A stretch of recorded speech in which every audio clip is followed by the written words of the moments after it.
Shalom. Ce Shabbat, nous allons commencer la lecture du Humash Shemot. La paracha, c'est Parashat Shemot. Parashat Shemot retrace la venue des Bnei Israël en Égypte, comme s'ils venaient d'arriver. Qu'est-ce que ça veut dire? Ça veut dire que les Bnei Israël savaient qu'ils avaient une dette à payer, les 400 années qui ont été décrétées dans l'alliance que Akadosh Baruch Hu a fait avec Abraham Avinu, qu'on appelle Berit Ben Abetarim. Ils savaient qu'ils allaient être asservis dans un pays étranger pendant 400 ans.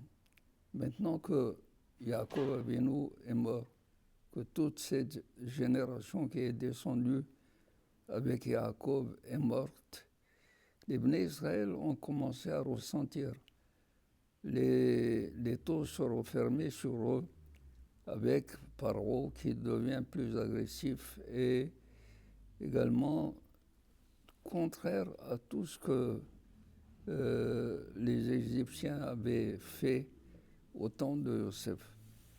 Paro, il a méconnu Yosef. Il a essayé de renier tout le bienfait de Yosef pour pouvoir servir les Bnei Israël. Donc, les Bnei Israël ont ressenti comme s'ils venaient d'arriver en Égypte. Pendant ce temps-là, que faisait Akadosh Baruch Hu? Paro, il faisait des projets pour asservir les Bnei Israël. Il avait appelé les sages-femmes pour tuer les enfants dès leur naissance, les enfants mâles, parce qu'on lui avait dit qu'un enfant d'Israël allait être né et c'est lui qui allait les délivrer d'Égypte. Donc il avait des projets pour contrecarrer tout ce que Akadosh Baruch Hu avait projeté. Mais Akadosh Baruch Hu, il tient à son projet de délivrance des Bnei Israël. Il avait promis à Abraham Avinu,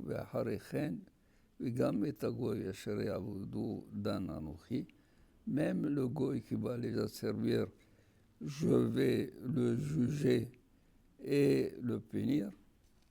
Alors ils sortiront avec beaucoup de bien. Akadosh Baruch Hu donc se tenait à son projet. Qu'est-ce qu'il a fait? Il a commencé à préparer le libérateur, celui qui allait délivrer les Bnei Israël. Et c'est pourquoi on nous raconte en long la naissance de Moshe Rabbeinu. La naissance de Moshe Rabbeinu, une naissance qui est d'ailleurs miraculeuse par le fait d'abord que Amram, le père de Moshe, voyant les ordres et les prescriptions de Paro de tuer les enfants mâles, il a dit à quoi bon se marier, à quoi bon faire des enfants. Alors il a divorcé de sa femme. Et ce n'est que sa fille, qui était petite en ce moment, c'est Myriam. Myriam est venue, elle lui dit à son père, ta Gezerah, ton décret, toi, père, est plus dur et plus sévère que celui de Paro. Paro a fait la moitié, il a laissé la moitié. Il a dit de tuer les mâles, mais de laisser les filles vivre. Mais toi, en te séparant de ta femme, tu ne donnes aucune chance ni à la naissance des filles ni à la naissance des garçons. Et d'autant plus, lui dit, j'ai une névoie, j'ai une prophétie. Atida Imi, ma mère est appelée à donner naissance à un libérateur. Alors comment veux-tu qu'elle ait ce libérateur si tu es divorcé de ta femme? Et on nous raconte dans la Torah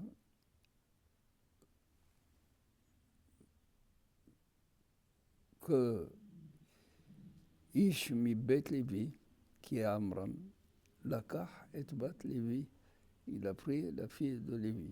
Donc on parle de Amram avec Yocheved, sa tante. Elle avait quel âge en ce moment quand il s'est remarié avec elle? Les Hachamim disent 130 ans. C'est simple. On sait qu'elle est venue au monde. Elle est née juste à l'arrivée en Égypte de Yaakov Avinu. Yaakov Avinu est venu quand il avait 130 ans. Et les Bnei Israël sont restés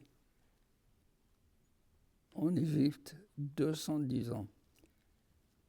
Moshe Rabbeinu, à la sortie des enfants d'Égypte, des enfants d'Israël d'Égypte, il avait 80 ans.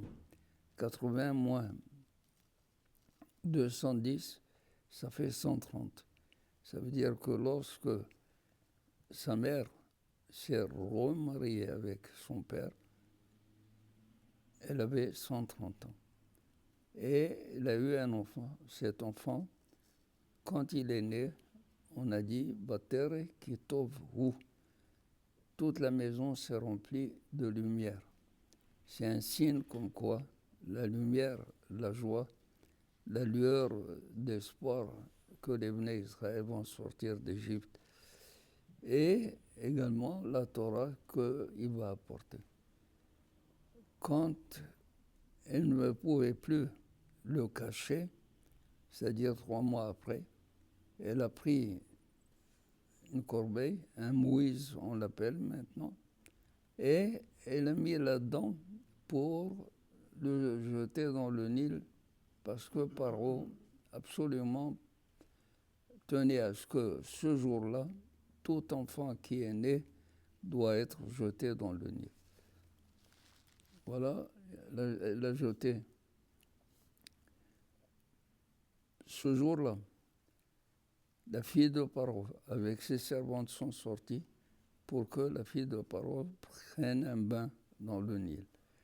Quand elle a vu cette corbeille, le mouise dans lequel se trouvait Moshe, elle a demandé à ce qu'on lui apporte. Et quand on lui a apporté, elle a ouvert, Vatir et Hu, Vine Nahar Boché. Elle l'a vu. Et voici un jeune homme, Nahar, un jeune homme, Boché, qui pleure. Batomar, Mialde Haevrim. Elle dit, cet enfant est un enfant des Hébreux. Qu'est-ce que ça veut dire, Vine Nahar Boché? Vine Nahar Boché. Qui a été appelé Nahar dans la Torah? C'est Yosef qui a été appelé Nahar. Vehu Nahar et Bene Bilav et Bene Zipa. Il était en train de servir ses frères, les filles des concubines, des fils des concubines. Eh bien, Yosef pleurait. Vene Nahar. Yosef pleurait à travers Moshe Rabbeinu. Qu'est-ce qu'il pleurait?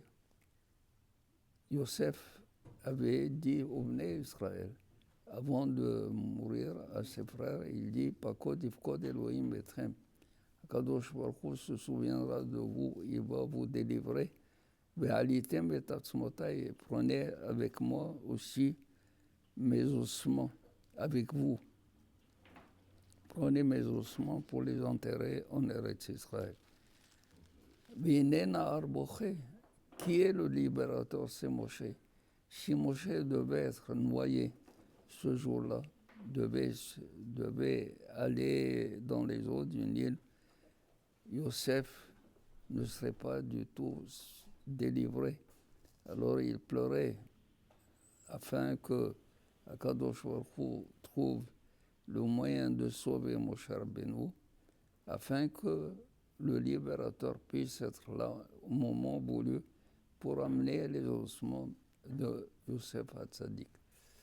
Voilà, mon cher Rabbeinu, il a eu l'intercession de Youssef et en plus des Malachi Hacharet. Malachi Hacharet eux-mêmes, on dit à Kadosh Baruch Hu comment celui qui va donner la Torah en ce jour, parce que 3 mois après le 7 Adar, c'est le 6 Sivan, celui qui allait donner la Torah au Bnei Israël, c'est en ce jour-là qu'il va être noyé. Il faut le sauver, et Akadosh Baruch Hu a sauvé. C'est la fille de Paro qu'il a élevée. Moshe Rabbeinu a grandi dans le palais de Paro, sur les genoux de Paro, en train de jouer avec Paro et de faire de toutes sortes de choses dans le palais de Paro. Ça veut dire quoi? Ça veut dire que lorsqu'Akadosh Baruch Hu a décidé qu'il y aura un libérateur, ce libérateur sera là au moment voulu par Akadosh Baruch Hu. Rien ne peut aller contre le projet de Akadosh Baruch Hu. Ce projet va tenir et Moshe Rabbeinu va grandir jusqu'au moment où il sent sa vie est menacée. Alors là, il s'en va. Et en allant de Midian à Kadosh Baruch Hu, le faire revenir en Égypte afin de parler à Paro de la délivrance. Voilà, donc même si nous voyons que notre exil a duré presque 2 millénaires, il ne faut pas du tout désespérer. Akadosh Baruch Hu a dit que Ubali Tzion Goël, je vais envoyer à Tzion un Goël, celui qui va les libérer. Eh bien, nous attendons ce libérateur, Sheyeh Biamim Elou, afin qu'il soit envoyé nous délivrer de toutes nos détresses. Amen, Kine Rason. Shabbat Shalom.